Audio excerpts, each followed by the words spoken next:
Podcast, el podcast de la revista Podcast. Escúchanos. Bienvenidos a Podcast, el podcast de la revista FOT, un programa de entrevistas, de consejos, de trucos y de todo aquello que un poco va relacionado con todo el tema de la fotografía. ¿Y por qué hacemos esto? Pues ya lo sabéis, estamos aquí todas las semanas, miércoles tras miércoles. ¿Por qué? Pues porque somos unos enfermos de la fotografía, unos locos. Hoy tenemos la suerte de contar con, otro colaborador de los que contamos, de calidad. Y hoy vamos a hablar de una cosa muy importante para la fotografía. Yo creo que es algo primordial para la fotografía, que es la composición. Y hoy tenemos para hablarnos de ello a Fran Nieto. Hola Fran, ¿qué tal? ¿Cómo estás? Hola Francisco, hola a todos y a todas. ¿Cómo andamos? Aprovechando el verano, supongo que ahora es momento de hacer vías lácteas y de hacer un montón de cosas que no se puede hacer en otro momento del año. Sí, es verdad, ¿eh? Ahora abres cualquier red social y está todo inundado de vías lácteas, ¿eh? Va por temporada, así que es verdad, como la fruta. Sí.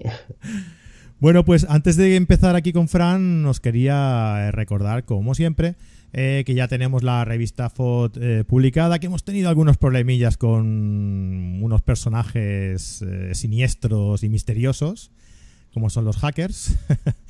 Y hemos tenido problemas con la página web, ha estado caída un tiempo. Espero que cuando publiquemos este programa ya esté todo en orden. Igualmente teníamos ahí una solución de un parche en el que os hemos puesto a vuestra disposición un blog donde os podéis descargar todas las revistas sin ningún tipo de problema. Y nada, pues nos vemos también en las redes sociales, en Facebook, en Instagram, en Twitter, donde queráis, estamos ahí como fot.es. Y dicho todo esto, pues vamos a empezar ya con lo que es la colaboración de Fran de hoy. Como os he comentado, vamos a hablar de la composición. Vamos a hacer un pequeño paso introductorio y para ello te voy a hacer la primera pregunta, Fran. ¿Qué es la composición? Pues la pregunta es sencilla, pero la respuesta bastante más complicada, porque tenemos diferentes formas de entender la composición. Si miras en la Wikipedia te pondrá algo parecido a que la composición es el acto de encontrar un punto de vista que consigue situar todos los elementos en una posición visualmente atractiva para el espectador. Es una definición como otra cualquiera y la Wikipedia todos recurrimos a ella y posiblemente pues tengan mucho de razón, pero para mi gusto personal y para el de muchos otros fotógrafos es una visión tremendamente cerrada, muy constrictora y que centra prácticamente toda la importancia de la composición en el encuadre. Y esto es solo una pequeñita parte de lo que es la composición, muy pequeña. Y la mayor parte de los problemas que tenemos de entender las normas y todo esto está basado en esta concepción tan limitada. Claro, porque también hay que tener en cuenta que utilizamos la composición para llevar un mensaje, no para hacerlo simplemente atractiva, ¿no?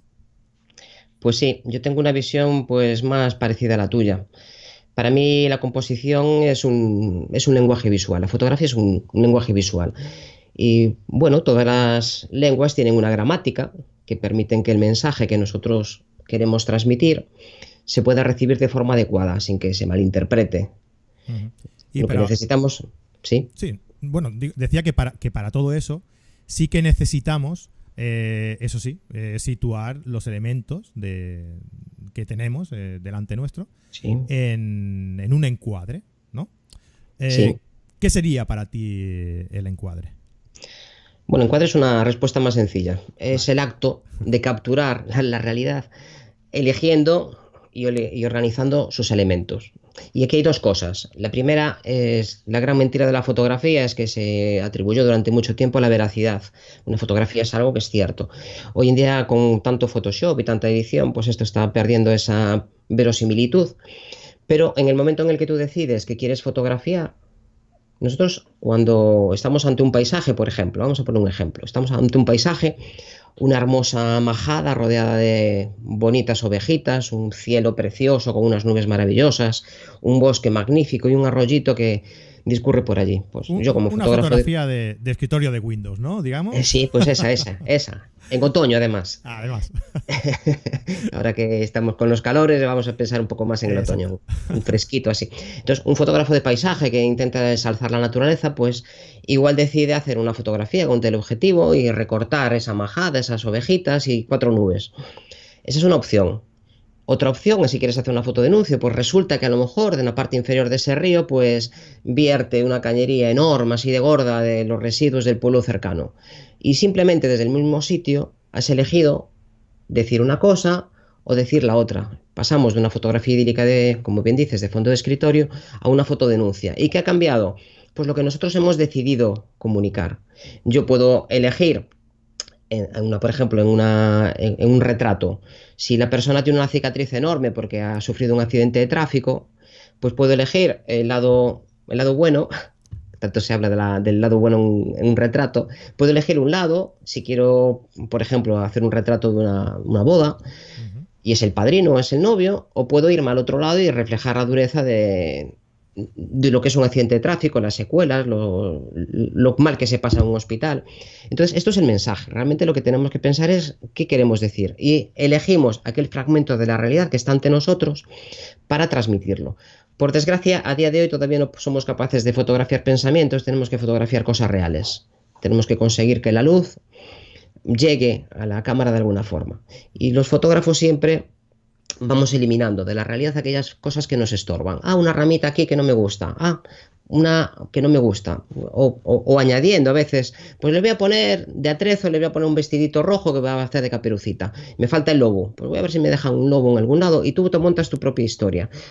Y esa historia es tu mensaje, es lo que quieres contar. Y la otra parte de lo que es el encuadre ya no es elegir qué elementos están, sino cómo se organizan, cómo se relacionan entre ellos. Pues otro ejemplo, si tenemos una fotografía de boda y elegimos un mal encuadre, pues igual detrás de la cabeza del novio o de la novia, pues era una farola. Y eso lo puedes elegir pues cambiando tu posición, si te desplazas hacia un lado o hacia otro, o lo desplazas a él, porque la farola entendemos que no se puede cambiar, a veces también se puede cambiar el problema, el origen del problema. Más fácil moverlo a él, sí. Normalmente sí, es lo más fácil, sí. Aunque bueno, si es un árbol, a veces se puede apartar mínimamente. Hay cosas que dejamos fuera y hay otras que están en la foto. Eso es algo que tenemos que pensar, es algo activo. Nosotros no tenemos por qué fotografiar lo que ya está. Tú puedes decidir añadir o quitar a veces. Hombre, hay que ver lo que quitas y lo que pones. Si es una especie protegida, pues no puedes quitarla tampoco. Tienes que buscarte otras. El sentido común es importante. Entonces, estos elementos que nosotros queremos fotografiar, lo que ya hemos decidido que van a estar dentro de nuestro mensaje, pueden ocupar una zona de la fotografía, puede estar abajo, puede estar arriba, pueden estar en una diagonal, puede estar en el medio, puede estar más abajo, pegadito, pues muy arriba. Tú puedes decidir dónde está. Un horizonte puede estar muy arriba o muy abajo. Eso entonces, a mí me ¿sí? me hace especialmente gracia cuando se habla de la regla de los tercios, por ejemplo, ¿no? Que se dice, se tiene que colocar, o sea, el concepto de la explicación, la filosofía de la explicación, yo cuando lo he explicado a alguien siempre lo he hecho de otra forma. Normalmente dicen, tienes que colocar el horizonte en uno de los puntos. ¿Pero por qué? ¿Por qué esa distribución la haces así? O sea, yo Pues, lo que explicaría, me imagino que habrá mucha gente que también lo explica así, ¿no? Lo que explicaría es que tienes que dar importancia a lo que más espacio le des en la fotografía, ¿no? Si tú tienes un cielo espectacular con muchas nubes y demás, pues entonces, si quieres darle importancia, a lo mejor no, pero si quieres darle importancia a esas nubes, a ese cielo, coloca el horizonte más abajo. Tampoco tiene por qué ser un tercio, pero puede ser un mínimo, simplemente para dar una referencia de que la Tierra está ahí y el cielo es enorme a partir de esa referencia del suelo, ¿no? Y al revés, si lo que importa está abajo, pues no le des tanta importancia al cielo, centra la importancia en el tercio, en los 2 tercios de abajo, digamos, ¿no? Inferiores, por ejemplo, pues me parecen bastante más acertadas tu visión. De hecho, la mayor parte de las normas, después si quieres hablamos un ratito de las normas, si existen, si no existen, estas cosas. Perfecto. La mayor parte de las normas que conocemos son simplificaciones para niños tontos. Simplificamos mucho y te permito que de repente pues, puedas mejorar el significado de tus fotos, no caer en ciertos errores que podrían producir monotonía. De si quieres acabamos con esto del encuadre y después hablamos Perfecto, un poquito sí, de las perdona, normas. ¿Te parece? te he interrumpido. Perdona. Sí, no, por seguir, por acabar. Yo ahora ya estaba ya así embalado. Dale. Bueno, entonces nosotros decía que podemos distribuir los elementos de una forma o de otra y por ejemplo, imagínate que estamos fotografiando pues margaritas o mariposas, o cualquier cosa, lo que a ti se te ocurra. Y yo puedo estarme pues 40 minutos buscando la margarita adecuada. Recuerdo hace mucho tiempo que leí la enciclopedia de fotografía, creo que era de Planeta, que eran muchísimos volúmenes, pues encuadernabas, una cosa de estas de cuando era muy jovencito. Aún hay alguno por ahí por casa. Y hablaba de una persona que había ido a Barcelona, allí al mercado central, que no recuerdo el nombre de esta que es tan turística. Y sabía, cuando todavía no era tan turística, me imagino, que esto hace pues, 30 años o 35. La Boquería. Y la Boquería, eso es, la Boquería, un mercado muy bonito. Sí, sí, sí. Y sí, yo me lo paso muy bien por ahí, siempre que voy por Barcelona procuro hacer alguna foto. Y decía que había estado toda la mañana buscando una manzana para hacer un bodegón. Entonces abrió cajas y cajas y cajas y estaba buscando su manzana adecuada, la que él le transmitiera lo que quisiera decir. Y yo en aquel momento me di cuenta de esto que comentábamos antes, de que tú puedes aportar algo, no te tienes que conformar con la primera flor que encuentras en el camino, te tienes que conformar con aquella que dice exactamente lo que tú quieres. Si yo quiero mostrar lo bonito que es una mariposa recién nacida, con esos colores y esa humedad tan de cine, tan ¡ay, wow, qué maravilla! Pues igual pues estoy a primera hora de la mañana, los días que hay cambios de presión, que es cuando suelen salir casi todas, y allí me encuentras pues a las 6 de la mañana buscando a ver cuál va a eclosionar.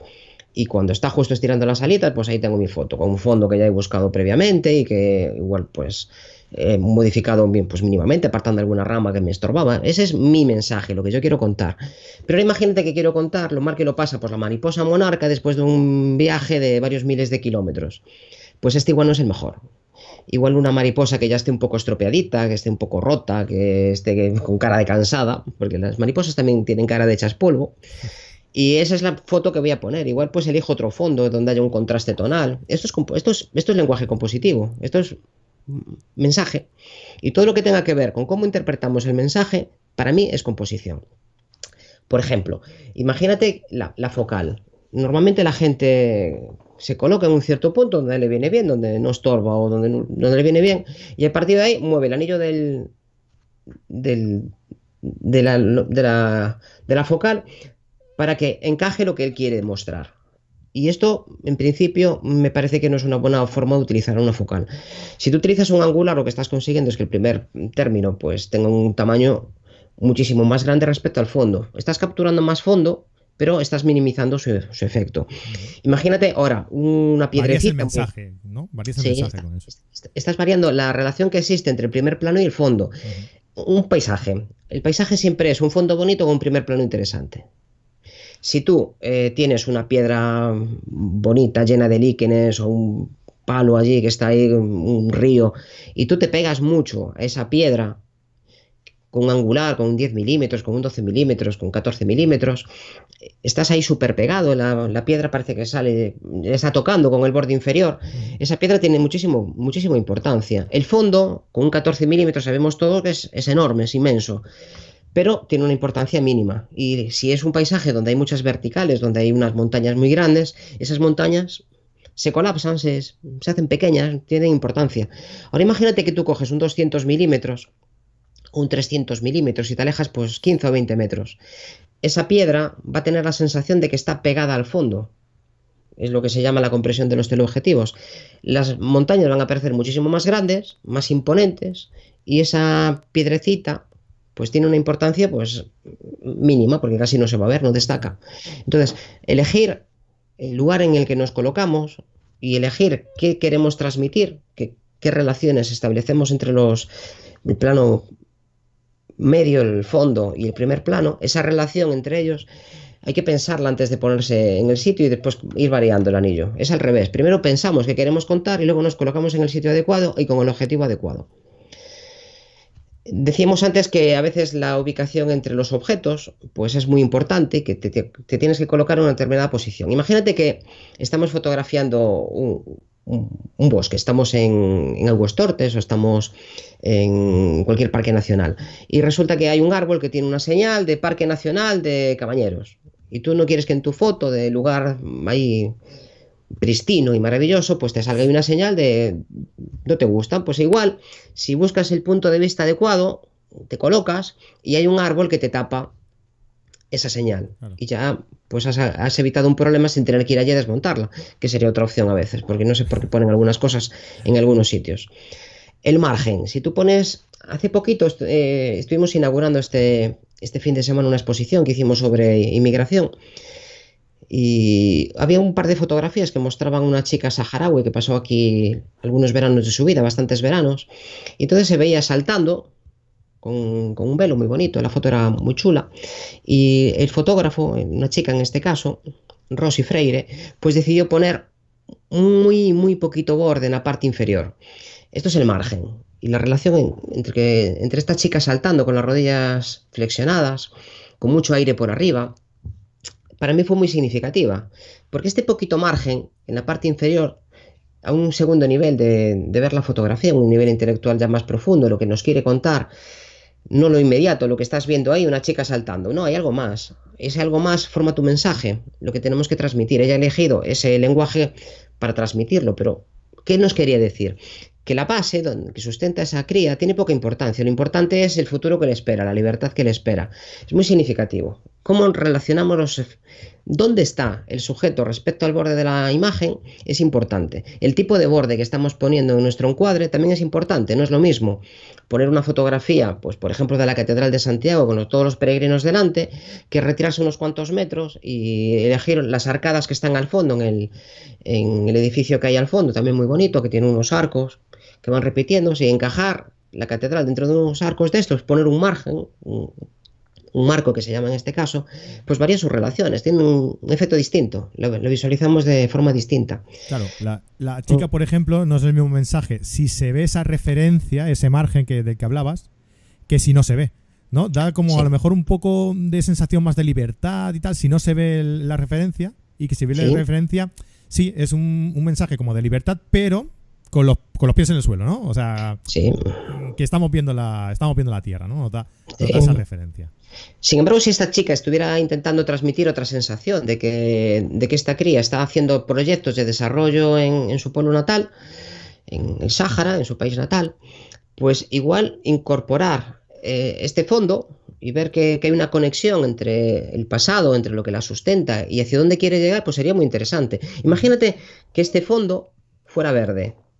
¿Verdad? Quedaría haciendo la foto aquí donde yo vivo, en las Rías Altas. Sí. No sería lo mismo poner un verde de estos gallegos que irnos a una playa y elegir una duna que igual no recordaba más a su país. Es muy distinto. Si pones el verde, está más afincada en España, y si elijo una arena, está más afincada en un país que siempre que pensamos en el Sáhara, pues nos vienen a la mente las dunas de arena, que evidentemente en la mayor parte del país no es así, pero es la imagen, la previsualización. Esto es nuestra cultura. Y la cultura también tiene un peso muy importante en el mensaje. Tenemos que saber cuál es la cultura de la persona que va a ver la fotografía y cómo va a interpretar el mensaje, porque el mensaje nosotros lo emitimos de la mejor forma que podemos, pero el receptor lo tiene que codificar, y lo codifica en función de nuestra percepción, de las leyes de la percepción, del lenguaje de la imagen. La imagen decíamos antes que es un lenguaje, y necesitamos unas normas, necesitamos una gramática. Por ejemplo, el horizonte, que lo decías tú antes, no es lo mismo que ese horizonte de nubes esté abajo de todo, un horizonte súper dramático, con unas nubes horripilantes ahí, que da mucho miedo, que va a caer una tormenta de inmediato, un agujero en el medio que está pasando ahí. Eso tiene lo que se llama en composición peso visual. De esto se habla muy poquito, y el peso visual es una de las partes más importantes. Tú, cuando decías antes eso de poner el horizonte más arriba o más abajo, realmente lo que le estabas diciendo es que un horizonte muy dramático, con unas nubes muy negras, tiene una importancia muy grande para nuestra mente, tiene un peso muy alto, tiene un peso visual muy alto. Y entonces necesitas poco de eso para compensar un suelo anodino. Ahora imagínate lo contrario, un reflejo muy bonito de una puesta de sol en un estanque en un lago a estos que tenemos ahí, pues en los Pirineos o en Alpes, y eso es un reflejo con las montañas nevadas al fondo, tiene un peso visual muy alto. Y un cielo completamente azul, que no tiene peso visual, los cielos de postal, no tiene peso visual, la falta de nubes reducen su peso. Entonces, ¿qué necesitas? Pues mucho cielo para compensar ese rojo intenso de la puesta de sol que se está reflejando en el cielo, en el agua, del cielo que se refleja en el agua, me refiero, yo me estoy liando. Y luego también tenemos otra serie de elementos que son previos a la toma, que son muy anteriores a cuando hacemos clic. A veces son muy cortita la distancia en el tiempo, pero otras veces pues puedes dedicarle 10 minutos, por ejemplo. No es lo mismo elegir un diafragma muy cerrado, que te da muchísima profundidad de campo, un F16 o un F22, que elegir un 1,8, un 1,4, un 2,8, que te da muy poca profundidad de campo. Si tú quieres integrar un árbol con el fondo y hacer un bosque, pues igual necesitas mucha profundidad de campo. Si necesitas resaltar un árbol que tiene unas formas sinuosas, con unas cortezas con mucha textura, y quieres que eso sea tu sujeto principal, ese árbol debería destacar de alguna forma del resto del bosque, del fondo. Quieres resaltar el primer plano, pues nos viene muy bien un diafragma más abierto. El ojo se va a centrar casi siempre en las partes más nítidas de la escena. Los interpreta que eso es lo importante, el mensaje que tú nos quieres transmitir. Ah, mira, un árbol. Si tú utilizas un diafragma más cerrado, por mucho que le digas, no, es que yo este árbol era muy bonito, voy, ¿por qué no me lo cuentas? Esto nos pasa mucho en las un poco, ¿no? En el entorno, ¿no? Si no centras el enfoque en él y lo distingues de entre todo el encuadre, ¿no? Sí, es algo que hacemos muchísimo en retratos. Siempre, normalmente trabajamos con diafragmas pues bastante abiertos para conseguir fondos más homogéneos. Lo hacemos muchísimo en macro también. Mira, esto es una cosa que nos pasa muchísimo cuando vamos de vacaciones y empezamos a hacer fotos. Les enseñas, antes eran diapositivas, ahora pues ya va en el ordenador o en el teléfono, lo que sea. Mira, esto no se ve bien, pero es que esto era muy bonito. Bueno, en esta no se ve bien, pero esto es... Hay que estar allí para verlo, ¿no? Claro, no, hay que entender que si tú pones a tu pareja en el medio de una plaza enorme, en la Plaza del Vaticano, por ejemplo, la pones en el medio de la plaza y fotografías el Vaticano entero, tu pareja no se ve, el Vaticano no se ve y no se ve nada. Si quieres que tu pareja sea parte importante, sea el mensaje de tu fotografía, mi pareja estuvo aquí. La fe de vida, la fe de el cuño de que has estado allí. Pues acerca a la persona, acércala mucho hasta que ocupe un porcentaje importante del encuadre y el Vaticano no se ve al fondo, quizá suficientemente desvaído, un diafragma adecuado, ni muy abierto ni muy cerrado como para que se reconozca que estamos allí. Pero ese es el mensaje. Si lo que queremos es representar el Vaticano y que hay muchísima gente, pues nos vale que las personas estén repartidas homogéneamente. Igual con un teleobjetivo corto consigues esa compresión y que no parezca que haya huecos. Otro elemento también importante que forma parte de ese previo, la velocidad. Si los sujetos están en movimiento, las nubes, el agua, gente, si eso está en movimiento, elegir un 500 o elegir un segundo puede hacer que cambie por completo. Y si en vez de un segundo, pues decides hacer una foto de 10 minutos, las personas que estén en esa plaza y que no estén totalmente en la misma zona durante mucho tiempo no van a salir. Entonces, de las 2.000 personas del Vaticano, vas a conseguir que salgan nada más que 4. ¿El aspecto cuál es? De domingo, de día de partido. Bueno, no sé si en el Vaticano afectará a los partidos, pero por aquí, por lo menos en mi ciudad, cuando hay un partido importante, es los momentos que aprovecho para hacer las fotografías, así con poca gente. Claro.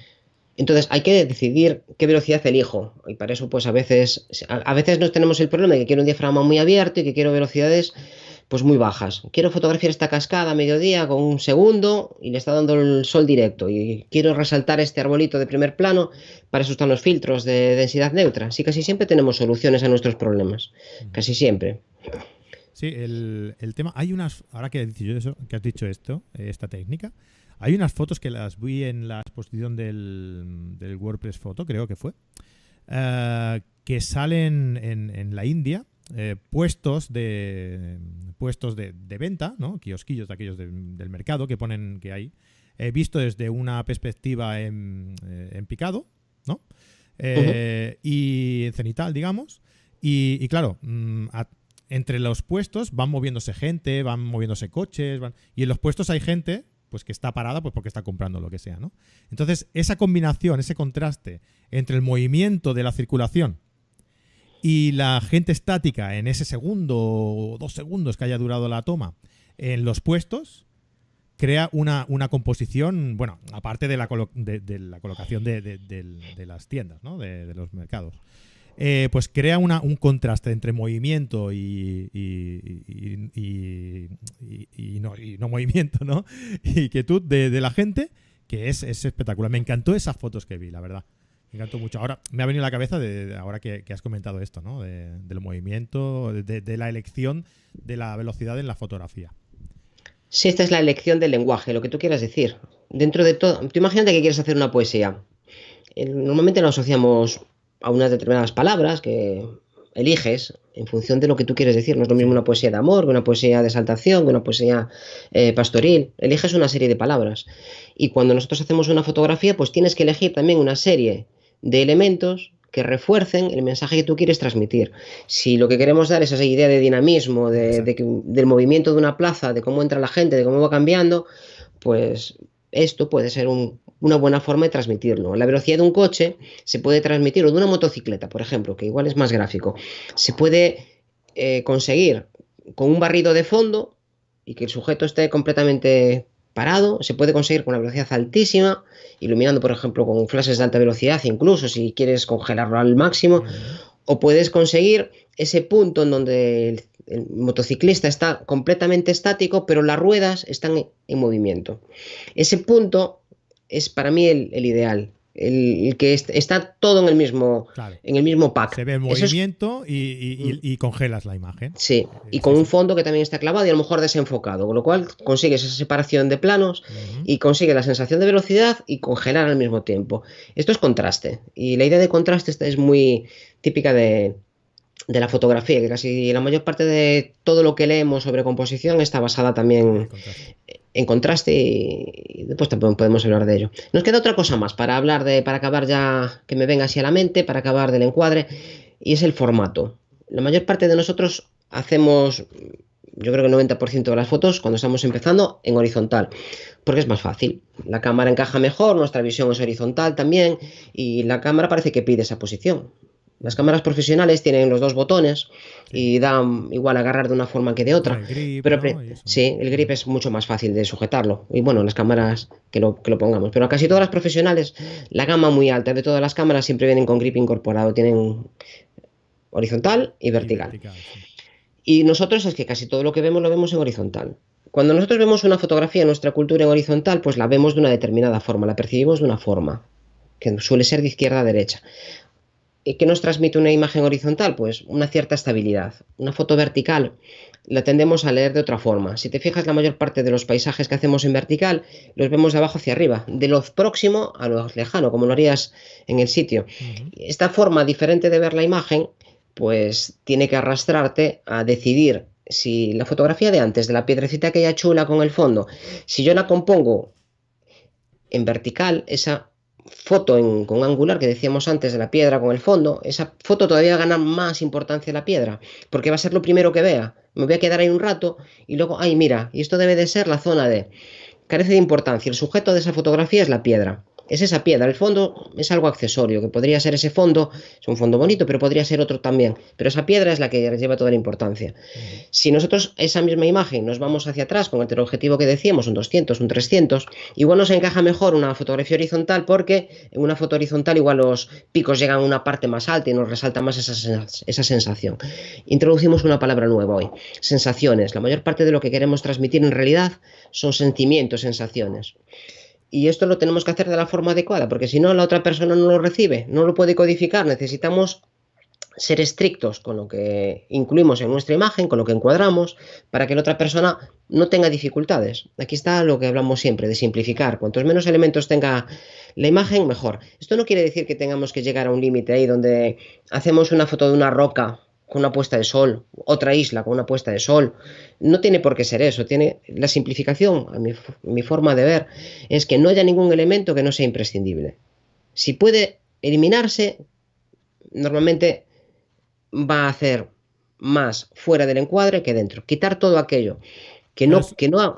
Es lo que comentabas antes, ¿no? Dependiendo del mensaje que quieras dar, pues te interesaría meter más elementos en el encuadre o simplificar, ¿no? Sí. Si quieres simplificar, pues hay que restar todo lo que... Si quieres dar un mensaje de más limpio, más simple, pues tienes que ir borrando un poco más o menos todos los elementos que te sobren.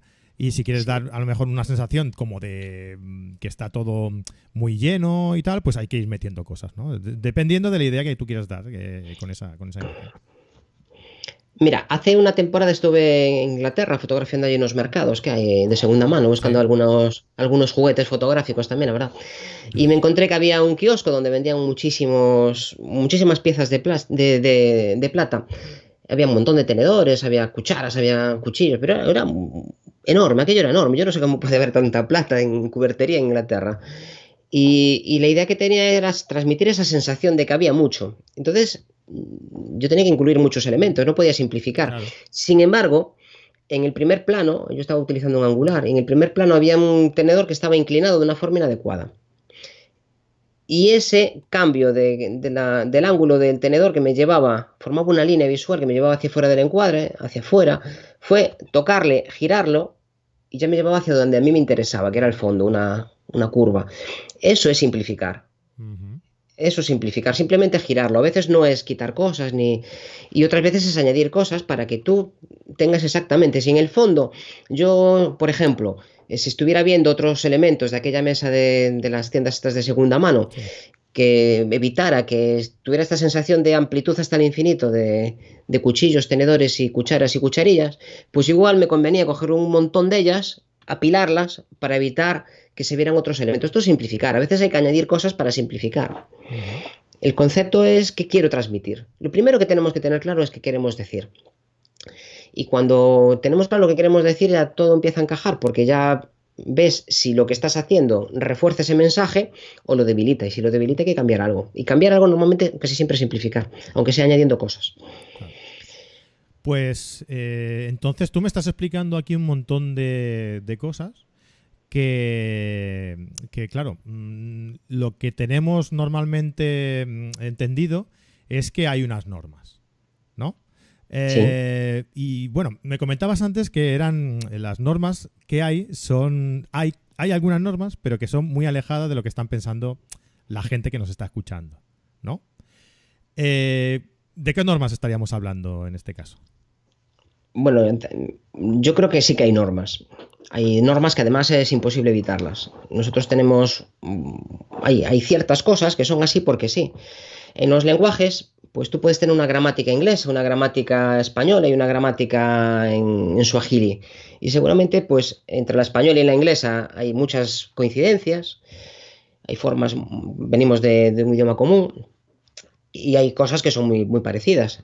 Cuando vas a Italia es muy fácil entenderse con los italianos.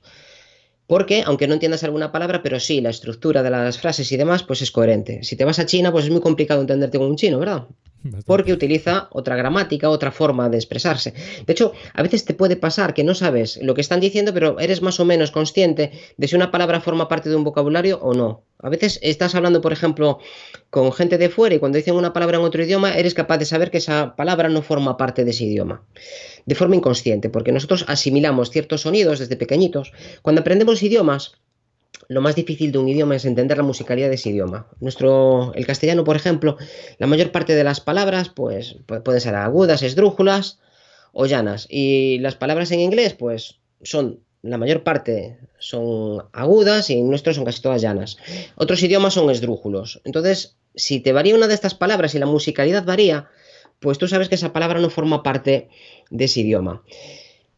Nosotros tenemos algunas características como seres humanos que nos obligan a interpretar. Nosotros estamos interpretando todo el rato. Nuestro cerebro está constantemente expuesto a estímulos. Recibimos muchísima información que no puede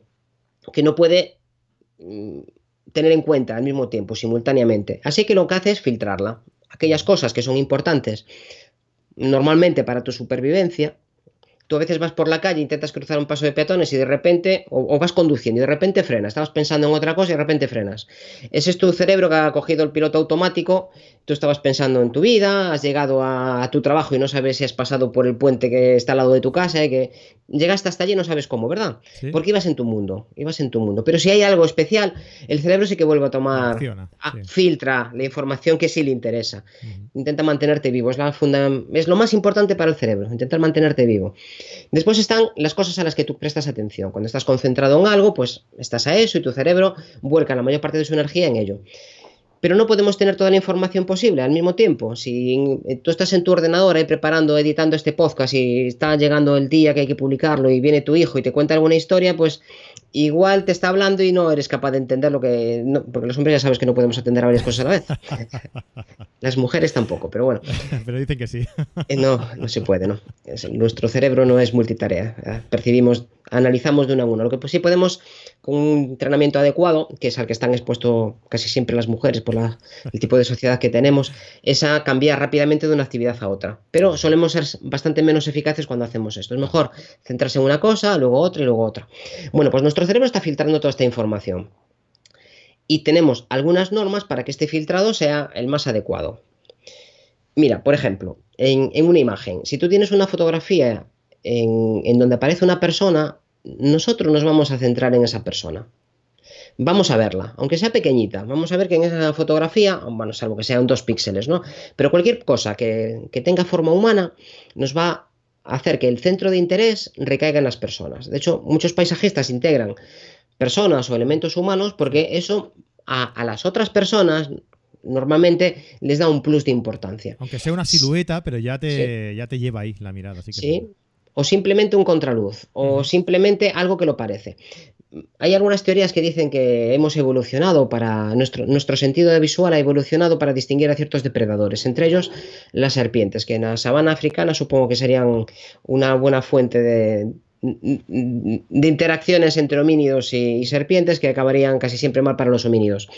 Entonces hay algunas teorías que dicen que nuestros ojos empezaron a distinguir mejor aquellas formas de serpiente. ¿Y no te ha pasado muchas veces, bueno, muchas veces no, pero alguna vez seguro, de ir por el campo y ver alguna rama que te recordaba una serpiente, una culebrita, y ya, y sí. 2 segundos después no hay peligro, pero hay cosas que te recuerdan, o las arañas, que también tuvimos en nuestra época de las cavernas, pues también había arañas que te picaban y en aquellos momentos pues podía ser un problema grave porque una herida infectada, aunque el veneno sea muy escaso, pero una herida infectada pues puede acabar con la vida de una persona.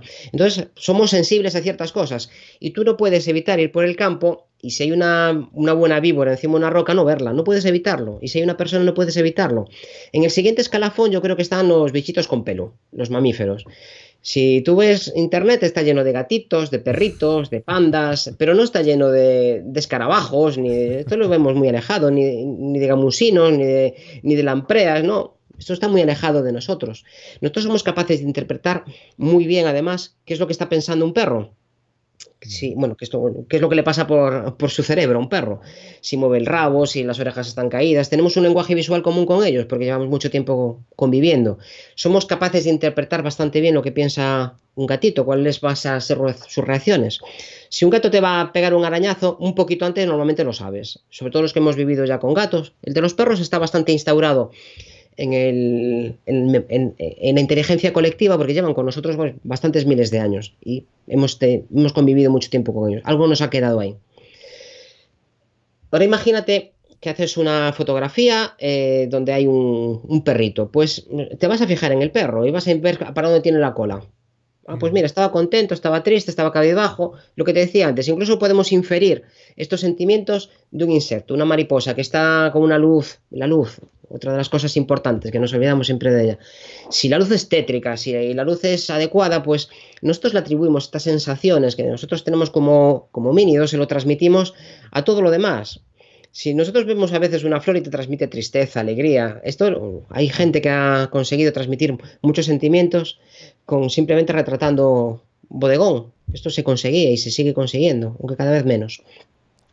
Nosotros no podemos evitar centrar la atención en las zonas nítidas. Tú, si ves una fotografía, no te pones a rebuscar por las zonas desenfocadas. No, ¿y qué habrá aquí? No, te vas ahí. Esto es una norma de percepción que no puedes evitarla. Si tienes una zona de textura, pues te va a llamar más la atención que una zona lisa, homogénea. Si una persona tiene muchísima textura en la piel porque tiene unas arrugas de expresión muy marcadas, es imposible que si esas arrugas pues le dan un aspecto triste con la boca hacia abajo, las comisuras hacia abajo, tú ya sabes que esa persona, pues a esta persona lo ha pasado mal en su vida, es un amargado, por favor, esta persona de aquí no sacó nada. Sin embargo, si tiene la cara de delfín, hay unas arrugas hacia arriba, pues, de felicidad. Y esto lo inferimos de inmediato y te tomas los 2 primeros segundos, ya sabes de qué va esa persona a través de su expresividad, que normalmente pues se suele corroborar después con el trato, pero bueno, a veces pues damos esa primera impresión y después no tiene nada que ver con la realidad. Exacto, pero tú, esa primera impresión, ¿no? Que dices, pues pero te hacía más serio, ¿no? Te hacía más... Sí, sí. Sí, a mí me pasa mucho, que yo soy así muy serio de expresión, pero después ya ves que no tanto. Pero no puedes evitar hacerte una composición, porque tú cuando te encontrabas con otros grupos de personas, de los neandertales o los sapiens o los anteriores, el cromañón, todos estos, cuando se encontraban con otro grupo, entender sus intenciones, si eran amistosas, si querían intercambiar pues genes o si querían merendarte a la cena, que los neandertales pues parece ser que también le daban a todo, bueno, y los sapiens también le daban a todo, comían de todo. Pues si te querían comer o querían procrear o querían hacer otra cosa o querían intercambiar bienes, pues era importante saberlo en los 2 primeros segundos, porque igual ya no te daba tiempo a correr. Fue muy importante el comercio en el Mediterráneo, porque cuando empezaron a llegar los fenicios, pues necesitamos una forma de interpretar que venían en son de paz. Las zonas donde hay mucho comercio, la gente suele ser más pacífica, al salvo de los movimientos de finales del siglo XX y de principios del XXI, pero en general el Mediterráneo, si te das cuenta, es un sitio donde fue bastante pacífico. La mayor parte de los líos gordos los tuvimos los españoles con los franceses, los españoles con los ingleses, pero no nos íbamos a montar guerras con otros lados. Bueno, aquí dirás, y los romanos también se montaron sus líos, ¿no? Pero bueno, guerras siempre hemos tenido, pero en los sitios donde había más comercio, había unas relaciones más fluidas, y en los sitios donde había más comercio, pues floreció la cultura en general. Entonces, hay una serie de normas que sí, que existen, que están ahí, no están muy lejos de las habituales que te vienen a la mente, pero sí que hay cosas que no podemos modificar. La cultura. Imagínate que a ti te gustan los trenes y yo te pongo una fotografía de una estación, pues la de Gijón, que hay un museo allí de trenes. Sí. Pues si a ti te gustan los trenes, pues estarás viendo, pues esta es la máquina no sé qué, no sé cuánto, pues esta es una especie rara, te gustan los relojes, te gustan las plumas, y yo pongo una foto de una pluma, pues este plumín debe de ser de esta marca o de esta otra, te viene a la mente una serie de cosas que otra persona dice, pues mira, qué curioso, una pluma negra con una raya blanca, pues mira, pues... ¿Y esto qué quiere decir? ¿Esto tendrá un símbolo fálico? ¿Será sexual? Le buscas otra interpretación, pero siempre la interpretamos. No podemos evitar interpretar. Nuestro cerebro está constantemente interpretando la realidad, buscando aquellos patrones que se repiten, que te permiten pues vivir unos días más o tener mejores relaciones sociales o tener más prosperidad. Siempre está intentando buscar un beneficio. Es imposible no hacerlo, no podemos evitarlo. Si esta fotografía del tren pues la ve a alguien profano, pues mira cuánta gente había. Pues mira, es bonita si le gusta la arquitectura, pues mira qué bóveda más chula tiene esto. Y mira tú cómo resolvieron el peso de los... Cada uno va a ver lo que quiere ver. Sí. Imagínate de la cultura, de la cultura que tenga esa persona, pues lo relacionará con una cosa o con otra. Claro. Sí.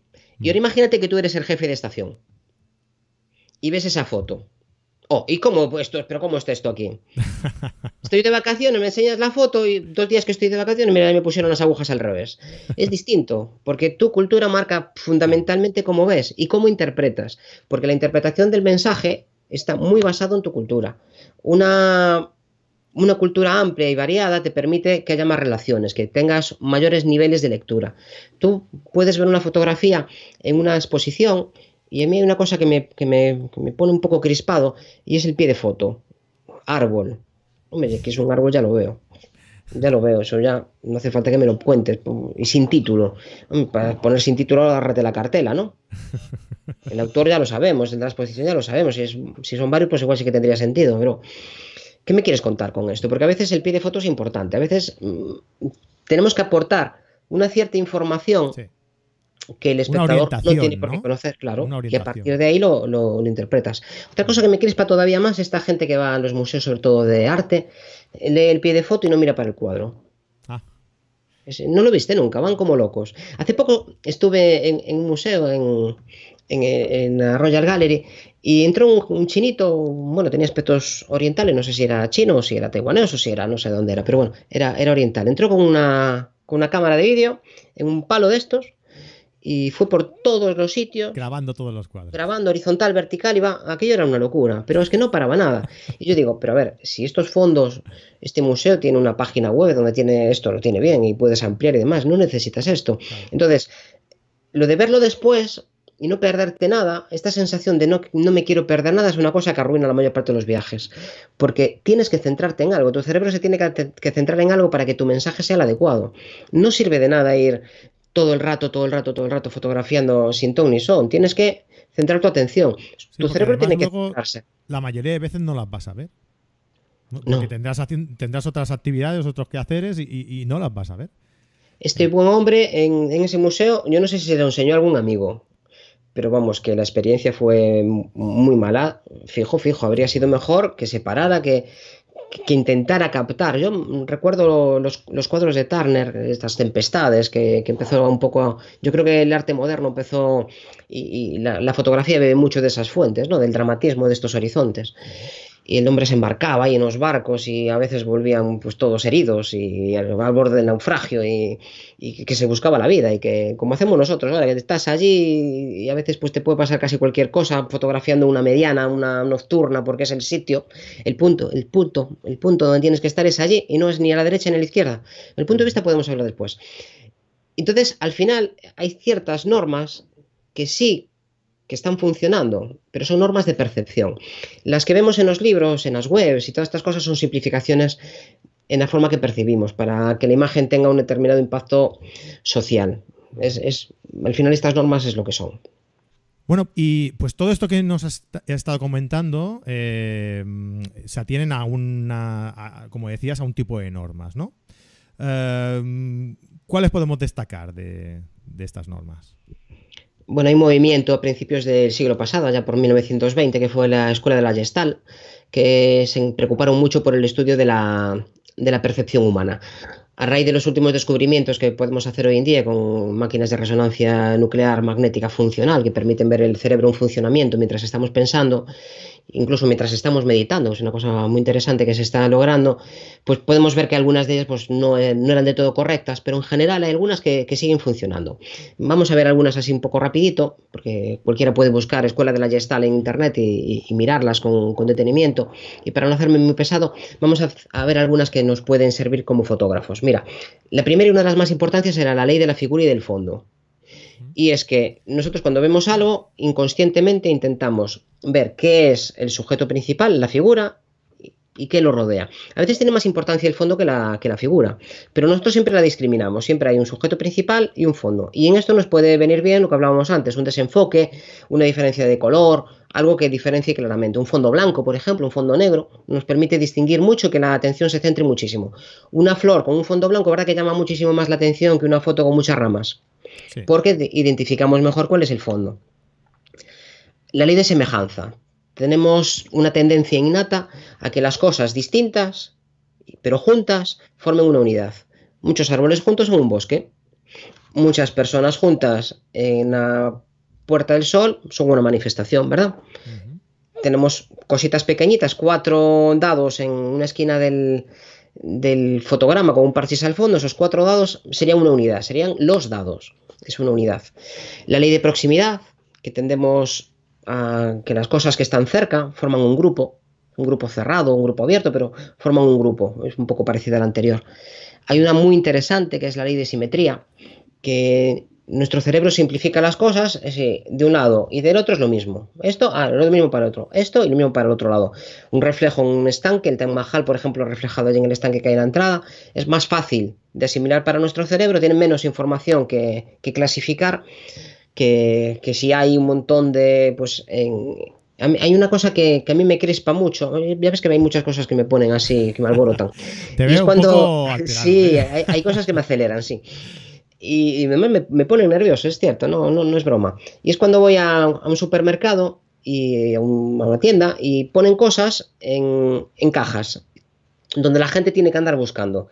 Esto viene de nuestra época de cazadores-recolectores. Encontré, he encontrado después de mucho buscar. Entonces eso tiene una significación especial para ti, porque si estuviera en una estantería perfectamente ordenada y clasificada por tallas, muy fácil. Entonces a nosotros nos gustan las cosas complicadas, y si aún encima la persona de al lado tiene algo que lo lleva mirando mucho rato, es que a ti ya se te abren los ojos. Yo quiero eso. Si lo mira mucho rato es que tiene interés, ¿verdad? Lo que miramos, claro. Yo a veces cuando pongo el trípode en algunos sitios es que formo un grupo de personas, que le pasan a muchos fotógrafos, no solo a mí, pero de repente tú por ejemplo en Bretaña, que recuerdo que montaron un buen circo fotografiando los cartelitos de las heladerías. Bueno, yo como bastantes helados, ya se nota así por el volumen, y había heladerías que tenían carteles realmente muy bonitos. Yo me puse a fotografiar algunas y pues trípode, polarizador, todas esas cosas. Entonces la gente de repente, que siempre miran a nivel, de repente empezaron a mirar para arriba. Pues sí.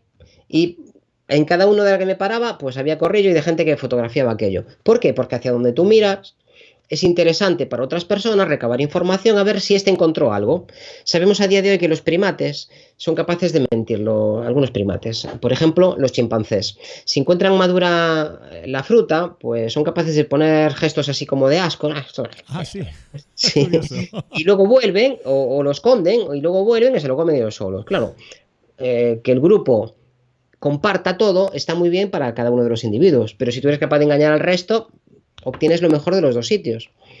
Luego hay otras leyes como la ley del cierre, que tendemos a rellenar todos los huecos. Si tú tienes un triángulo donde le falta un trocito, tienes el triángulo y le falta el trocito, tú sigues viendo un triángulo. Interpretas que eso es un triángulo al que le falta un trozo. Ya está, es fácil, es simple. Somos muy sencillitos. Nuestro cerebro intenta simplificar todo, porque solo con la información que recibimos visualmente, si tuviéramos que codificarla toda, saturaríamos al cerebro. Aparte necesitaríamos un nervio óptico que sería más grande que la cabeza, yo creo. No puede pasar toda la información, hay que discriminar. Y bueno, hablábamos antes de cómo miramos, de la importancia que tiene para nosotros la vista de otros primates. Eso ¿sí? sería, lo que acabas de explicar, sería extrapolable también, lo de la observación, extrapolable también, por ejemplo, a las redes sociales, ¿no? O sea, tú Sí. no miras igual a una fotografía que tiene a lo mejor 3 me gusta que otra que tiene 400. Aunque a lo mejor la calidad es engañoso, ¿no? Pero sí que es verdad que lo miras con otros ojos si ves la diferencia de criterio que tiene entre una y otra, ¿no? Hay un experimento muy interesante que se puso a una serie de personas, siempre lo hacen los universitarios estadounidenses, y entonces pues en cada grupo había una persona que era el pardillo y había el resto que formaban parte del grupo, del grupo que hacía la investigación. Y entonces les ponían una serie de preguntas que tenían que contestar en grupo, o sea, de forma oral. Y entonces los de delante pues ponían un cuadradito. No recuerdo ahora mismo cuáles eran las preguntas, pero bueno, vamos a simplificar, vamos a poner un ejemplo más sencillo. Imagínate que estuviera pintado de rojo. Si los 4, 5, 6 de delante decían que era azul, el pardillo que estaba allí en el medio decía que era azul también. Es que nos cuesta mucho. Que era de otro color, ¿no? Da igual, o sea, aunque él sepa que no puede ser, esto no pasa en algunas culturas. Esto a un japonés no le puedes pedir una dirección porque si no la sabe te va a mandar para cualquier lado, pero no te va a decir que no lo sabe. Mira, con los aviadores tuvimos un accidente muy importante, que fue un grupo de niños rusos que venían a pasar las vacaciones a Levante español. No sé si recuerdas ese accidente en Suiza. El que iba en el avión, uno de los... Bueno, el accidente fue bastante complejo, no lo voy a contar todo, pero voy a simplificarlo. El que iba en el avión era el que iba de comandante, era el formador. Y el que estaba al lado era alguien que ya era comandante, pero que en ese momento pues iba un comandante más gordo, ¿no? El gran formador. Entonces, la torre de control les dio una serie de órdenes contradictorias a los dos aviones y hay un mecanismo en aviación que te dice si tienes que bajar, es un mecanismo anticolisión, y te dice si tienes que bajar o tienes que subir. A cada avión le dice una cosa distinta. Y da igual, es como un guardia de seguridad. Tú si hay un semáforo en rojo pero el guardia te manda a pasar, pasas. Pues esto funciona igual. El comandante hizo caso omiso del mecanismo automático y le hizo caso a la torre de control. Bajó el avión cuando le estaban mandando subir. El mecanismo automático le mandó bajar al otro también y en vez de bajar uno y subir otro, colisionaron. ¿Y esto por qué? Porque en esa cultura está muy instaurado que no se puede ir en contra de lo que digan los mayores, de lo que diga alguien que está en el estatus superior. Claro. Y a raíz de esto se vio que este accidente había sido por un problema humano. Y se hicieron un montón de cursos que facilitaron que los pilotos le dijeran que no al superior cuando se equivocaban. Y se hizo también lo mismo en la industria. Y Toyota se benefició mucho de este mecanismo. Se dio a conocer y estos son normas de funcionamiento de nuestro cerebro. Sí, sí. Las otras normas, que son las que están por ahí en algunos libros, vienen un poco de aquí. Por ejemplo, la ley de la mirada, que nos dice que hacia donde esté mirando la persona debes dejar más espacio que hacia atrás. Y esto, pues, depende. A ver, ¿qué dice la norma? Que es muy importante para nosotros, lo acabamos de decir, recabar información. Hacia donde mira alguien, los lobos lo hacen también. Van mirando donde están alrededor los compañeros, los otros lobos, y a partir de la posición de las orejas y del rabo, pues saben más o menos sus intenciones. Y bueno, pues si este va por aquí, yo voy por aquí y los encierro aquí. Se van organizando. Sí. Entonces, la mirada es muy importante para nosotros, nos dice muchas cosas. Entonces, como somos muy curiosos, pues hacia donde mira algo, Dirigimos debe de haber algo bastante. importante. Y también miras tú. Y como somos muy curiosos, pues si te colapsan contra el cuadro, pues te están fastidiando. Y, jo, yo quería saber lo que hay allí. Claro. Pero claro, este colapsarte contra el borde también tiene unas implicaciones. El mensaje es distinto. La norma que dice que la mayor parte de las fotografías nos gusta, pues vamos a contentar a la mayoría. Y para esto están las normas, para contentar a la mayoría. Pero tú cuando quieres transmitir otro mensaje, por ejemplo, de angustia, imagínate pues un preso, un recluso, que está a través de los barrotes. Si tú la mirada, los ojos, los pones justo en el borde, ¿verdad que está reforzando esta sensación de angustia, de que no tiene para dónde mirar? Claro. De que no hay para dónde mirar, está reforzando ese mensaje. Y ahora imagínate que esto lo vas y lo colocas en una sala de exposiciones. Y esa fotografía lo colocas en un pasillo corto y hacia uno de los lados. Todavía refuerzas más el mensaje. La sensación en tu pasillo con aquella persona mirando hacia el borde, con los ojos blancos, con todo lo demás oscuro, estás viendo que es angustioso. Sí, Solo sí, con sí. describirlo es angustioso. Y lo potencias más aún en la colocación y en la ubicación. Sí. Sí, sí. Pero la regla es la misma. Ujú. La regla dice que hacia donde miramos nos mola. Si no tienes esa satisfacción, produces otra sensación. La regla es exactamente la misma, la norma es la misma, pero otro uso. La ley del horizonte. La ley del horizonte, si la de los tercios, vamos, que viene a Sí. ser lo mismo. Es una simplificación, pero podemos meter todo en el mismo lote, aunque no es lo mismo, pero es una simplificación. Los tercios, para recordarlo un poquito, nos dice que si dividimos el fotograma en 3 partes horizontales y 3 partes verticales, Ujú. allí donde se juntan hay unos puntos Puntos de de especial tensión. interés donde atrae la atención. ¿Y esto para qué sirve? Pues para que la gente no salga en el centro. Tú cuando hacías un retrato y tenías pocos conocimientos, ¿qué hacemos? Fotografías como ves. Y cuando estás mirando para alguien, ¿a dónde miras? A sus ojos. Si fotografías mirando a los ojos, la cabeza aparece en el centro del fotograma, hacia arriba muchísimo aire y Muchísimo hacia aire abajo y los abajo pies poco. cortados. Ujú. Entonces, ¿qué hacemos? Pues, bueno, pues mira, vamos a intentar que esa cara quede hacia arriba.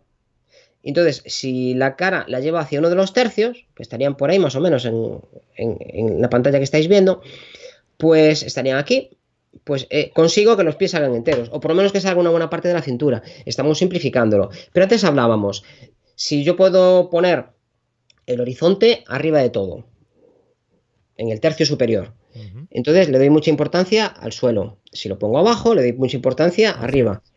Esto es un buen punto de partida. Un tercio es una superficie así que no la vemos como muy pequeñita, como nos pasaba con la fotografía de la chica saltando. No es una tira muy pequeñita que te... ¿Y esto qué me quiere contar? Te obliga a pensar. Sí. Y nuestro cerebro quiere cosas facilitas. Entonces, un tercio es una superficie por encima de un 10% de la superficie, ya no nos obliga a hacer preguntas raras. Ah, esto es el horizonte, ya está. Entonces, si esa superficie tiene muchísima importancia, con poca nos llega. Y tenemos que compensarla con el resto. Esta es la norma del horizonte. Si tú lo pones arriba o abajo, bueno, pues tampoco lo estás haciendo muy mal, porque no tienes que tener en cuenta pesos visuales ni más información. Pero cuando la tienes, pues puedes bajar perfectamente ese horizonte y verás que la fotografía encaja mejor. Ahí, si en ese horizonte, por ejemplo, tienes unas nubes que hacen curvas y esa curva está rota, o tienes una piedra que está cortada en el fondo de una fotografía, pues igual necesitas más horizonte, porque esa piedra está equilibrando el horizonte. Claro. Esa piedra al fondo está equilibrando el horizonte. Hay más normas. Estos son simples simplificaciones. La regla de los tercios en realidad viene de algo más complejo, que es la regla áurea, que hace una espiral, como la de los caracoles, Ujú. y entonces dice que allí donde sale el centro de la espiral, pues puedes poner uno de los puntos áureos. Puedes tener en cuenta el centro de la espiral, que te va hacia una esquina. Puedes tener en cuenta la primera vuelta, que te coge un tercio un poco más cerrado, que es lo que se llama abrir o despejar el centro. Tienes el centro por la red de los tercios, un poquito hacia allá y un poquito hacia aquí. Pero en cualquier lado estás hacia una de las esquinas, estás desplazando la importancia desde el centro. Pero ahora imagínate, hay una fotografía que me gusta mucho de Mapel Torpe, que también fue uno de los que fotografía flores, por cierto. Sí. Y se ve un Y negrito brócolis así como... y pimientos. Sí, sí, hacía cosas magníficas, se cansó del desnudo. Tiene una foto de un negrito así, una foto potentísima, Sí. en formato cuadrado. El formato cuadrado, que antes no hablamos de él, se nos quedó.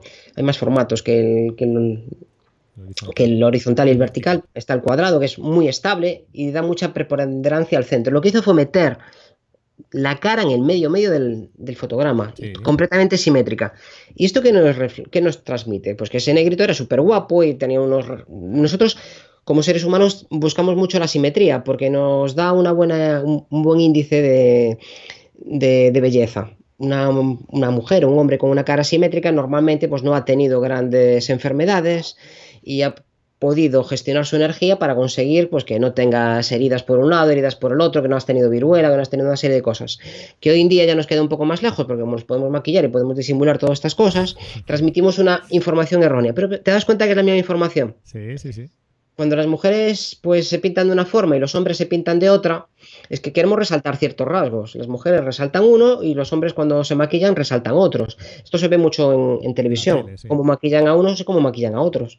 Queremos resaltar. Si tú tienes una mandíbula muy prominente en un hombre, normalmente se resalta. Se pintan los pómulos de una determinada forma para que la mandíbula, un símbolo Más varonil, ¿no? se Más resalte. imponente. Uh-huh. En una mujer, salvo que estemos buscando una mujer con uno más andrógina, que de vez en cuando también se ve mucho en las pasarelas y estuvieron muy de moda una temporada, como bien sabes, normalmente lo que intentamos es hacer lo contrario, reducir esos rasgos y acentuar más, pues más redondito y más.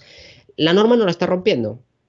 Estás haciendo uso de la misma para potenciar o para reducir. Pero la norma es la misma, que una mandíbula. La norma en realidad es que una mandíbula muy cuadrada y muy alargada es una exposición muy amplia en el seno materno a progesterona y tenemos unos rasgos más varoniles. Esa es la norma, es lo que sabe nuestro cerebro. Esa sí que es la norma. Luego, que la apliquemos en el maquillaje de una u otra forma no está rompiendo nada. La percepción que tenemos es la misma. Y esto es lo que no podemos cambiar. Claro, la está percepción no la maquillando, podemos la cambiar. está adaptando, ¿no? Sí. Para intentar darte una sensación más agradable, digamos. Sensaciones, ¿ves? Sensaciones, Exacto. sentimientos. Siempre, Lo que siempre, queremos exacto. transmitir es, ¿qué quieres transmitir? ¿Que quieres potenciar que esa chica tenga una expresividad más de chico? Pues lo vas a maquillar igual que a un chico, potenciándola. Claro. La norma no está rompiendo nada, porque no podemos romper las normas de percepción. Vemos así. Vemos así porque nuestro cerebro, a partir de lo que sabemos de la Gestalt, ve de una determinada forma y no lo puedes evitar. Un triángulo al que le falta un trozo, tú sigues viendo un triángulo. Al que le falta un trozo, pero no puedes ver otra cosa. ¿Te acuerdas cuando estudiábamos filosofía y veíamos aquellas figuras de la chica que era también una señora mayor, una vieja y un... Sí, ¿Te das cuenta? Esa es imagen, el blanco sí. y negro, ¿no? El blanco y negro que Sí, te eso hacía ver es. una cosa u otra. Pues, ¿y por qué era esto? Porque ahí destacaba o la figura o el fondo. Uh-huh. Si entendías como fondo una cosa, veías a la chica. Si entendías como fondo otra, veías a la señora mayor. El cáliz este, que se veía dos rostros o se veía un cáliz. No puedes ver los dos simultáneamente. Nuestro cerebro no puede hacer dos cosas a la vez, ni chicos ni chicas. O ves el fondo o ves la figura. Pero si ves el fondo, para ti ya es la figura. Que dependiendo de qué vieras tú primero, decían, Sí. ¿no? Tenías unos... eras de una determinada forma u otra, ¿no? Eso es Sí. cultura ya. Sí, sí. Lo que forma parte de lo que llevas aquí dentro ya es cultura y bueno, y también tu temperamento y tu. Uh-huh. Pero no puedes ver dos cosas al mismo tiempo, no puedes ver el sujeto y el fondo simultáneamente, porque ¿Ves no una te u deja el otra? cerebro. O primero una y luego otra, ¿no? O sea, las dos a la vez es imposible, es verdad, es verdad. No, nunca puedes, porque no podemos hacerlo. Esto es la norma. Y en una fotografía, si tú desenfocas el fondo y dejas ahí una señal completamente desvaída, a veces lo usamos para fotografiar a través de rejas que salen muy desenfocadas. Pues es lo que estamos haciendo con nuestras fotos, desenfocar lo que no nos gusta, centrar la atención en aquello que nos gusta. Y para eso hace falta pensar muy bien antes de darle al disparador que queremos contar. La otra opción es hacer la foto, mirar el resultado y corregirla. Es un feedback que funciona muy bien también. Uh-huh. Eso te permite ir modificando. Ver la pantalla y analizarla, no verla y hacer una foto y mirarla, hacer una foto y mirarla, no, sino ver qué es lo que está fallando, corregirlo y hacer otra. O sea, como flujo de trabajo principal, el tema estaría en saber qué quieres hacer, saber qué quieres transmitir y utilizar pues los métodos que tenemos compositivos para hacer llegar ese mensaje que queremos transmitir. Pues Esto sí, en el siguiente. Es muy fácil. En el siguiente capítulo, si quieres, hablamos de cuáles son nuestros recursos, porque dentro de la composición pues hay una serie de elementos, las letras, las palabras, las frases, cómo lo vamos combinando, qué cosas son por ejemplo, el punto, la línea, la forma, la textura, el contraste, la simetría, la armonía, todo esto son conceptos que para mí forman parte de la composición, aunque la Wikipedia no se haga cargo de ello, solo se centre en lo que hemos visto hoy, que es ¿dónde nos ponemos? Bueno, ¿dónde nos ponemos? No lo hemos visto. ¿Ves? El punto de vista nos queda para otro capítulo también, que hoy ya creo que ya estamos un poco...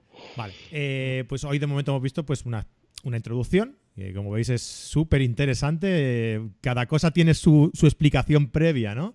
Yo me he dado cuenta que tú analizas mucho de dónde viene cada cosa, ¿no? Y es muy interesante, muy, muy, muy interesante. Si queréis, si se os ha quedado alguna cosa en la cabeza, es decir, ostras, ¿y por qué dice Fran esto? ¿Y por qué explica esto? ¿Y de dónde viene esto?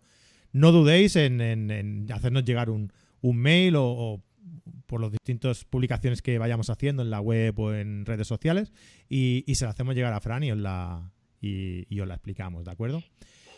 Pues nada, Fran, oye, muchísimas gracias. Nos hemos pasado el tiempo un pelín, ¿eh? Solo un pelín, pero ha valido la pena, ¿eh? Porque todo muy, muy, muy interesante, de verdad.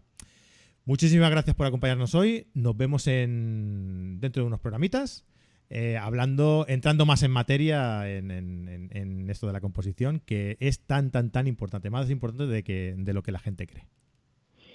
Pues nos vemos en la siguiente sesión de este podcast. Muchas gracias a todos por escucharnos. Se han llegado hasta aquí, que igual ya han parado bastante antes. A tomar algo. Muy bien, Fran, muchas gracias. Y a todos vosotros, si habéis llegado hasta aquí, muchísimas gracias por escucharnos. Y bueno, nos vemos la semana que viene. Felices vacaciones para los que estéis y para los que estén pensando en llegar, tranquilos que todo llega. Hasta la semana que viene, un abrazo y muchas fotos. Adeu, adeu. Hasta luego.